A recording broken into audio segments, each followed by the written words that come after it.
ফের একবার যুগান্তকারী রায় দিল দেশের সর্বোচ্চ আদালত সুপ্রিম কোর্ট। স্থাবর সম্পত্তির মালিকানা নিয়ে ঐতিহাসিক পর্যবেক্ষণ দেশের সর্বোচ্চ আদালত সুপ্রিম কোর্টের। শুক্রবার সুপ্রিম কোর্ট স্পষ্ট জানিয়েছে, কোনো স্থাবর সম্পত্তির ক্রয় বিক্রয়ের দলিল রেজিস্ট্রি করা মানেই সেই সম্পত্তির মালিকানা নিশ্চিত করা নয়। এই রেজিস্ট্রেশন কেবলমাত্র একটি লেনদেনের সরকারি রেকর্ড মাত্র, মালিকানার চূড়ান্ত প্রমাণ নয়। বিচারপতি PS নরসিমা এবং বিচারপতি জয়মাল্য বাগচির 2 সদস্যের বেঞ্চ এই গুরুত্বপূর্ণ রায় দিয়েছে। মামলাটি দায়ের হয়েছিল পাটনা হাইকোর্টের এক রায়ের বিরুদ্ধে, যেখানে বিহার রেজিস্ট্রেশন রুলস 2008-এর কিছু সংশোধিত নিয়মকে চ্যালেঞ্জ করা হয়েছিল। রেজিস্ট্রেশন এবং মালিকানা 2 আলাদা জিনিস বলল সুপ্রিম কোর্ট। সুপ্রিম কোর্টের বেঞ্চ স্পষ্ট করেছে যে ভারতের আইনি ব্যবস্থায় মালিকানা এবং রেজিস্ট্রেশনের মধ্যে দীর্ঘদিন ধরেই একটা সূক্ষ্ম পার্থক্য রয়েছে। এটা অনেকেই বোঝেন না। এই প্রসঙ্গে আদালত জানায়, ট্রান্সফার অফ প্রপার্টি অ্যাক্ট স্থাবর সম্পত্তি কেনাবেচার মূল আইনি কাঠামো প্রদান করে। স্ট্যাম্পড অ্যাক্ট রেজিস্ট্রেশনের আগে সম্পত্তির ওপর কর আরোপের প্রক্রিয়া নির্ধারণ করে, আর রেজিস্ট্রেশন অ্যাক্ট কেবলমাত্র সেই লেনদেনের রেকর্ড রাখে।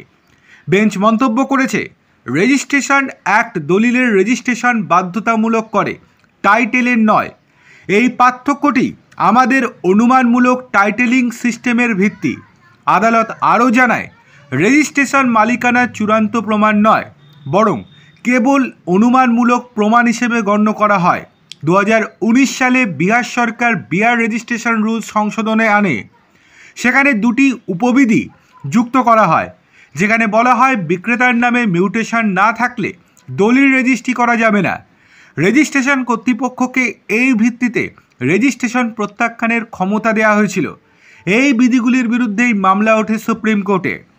সুপ্রিম কোর্ট জানিয়েছে, মিউটেশন প্রক্রিয়া এবং সার্ভে সেটেলমেন্ট সম্পূর্ণ না হওয়ায় অনেক সময় বড় ব্যবধান তৈরি হয়। এই অবস্থায় জমাবন্দি বা হোল্ডিং অ্যালটমেন্ট না হওয়া পর্যন্ত রেজিস্ট্রেশন আটকে রাখা বেআইনি। বেঞ্চের মতে, এই ধরনের নিয়ম সম্পত্তি ক্রয় বিক্রয়ের অধিকার ও স্বাধীনতার পরিপন্থী, কারণ এটি আসলে নাগরিককে সম্পত্তি থেকে বঞ্চিত করার শামিল। তাই আদালত বিহার রেজিস্ট্রেশন রুলসের উপবিধি 19কে স্বেচ্ছাচারী এবং বেআইনি বলে ঘোষণা করে বাতিল করে দেয়। আদালত পরামর্শ দিয়েছে, একজন সম্ভাব্য ক্রেতাকে খুব সতর্ক থাকতে হবে। সম্পত্তির কমপক্ষে 30 বছরের মালিকানার ইতিহাস যাচাই করতে হবে এবং সাব রেজিস্ট্রার অফিস থেকে নো ইনকামব্রেন্স সার্টিফিকেট সংগ্রহ করতে হবে, যাতে নিশ্চিত হওয়া যায় যে সম্পত্তিটি কোনো বন্ধক বা আইনি দায় থেকে মুক্ত।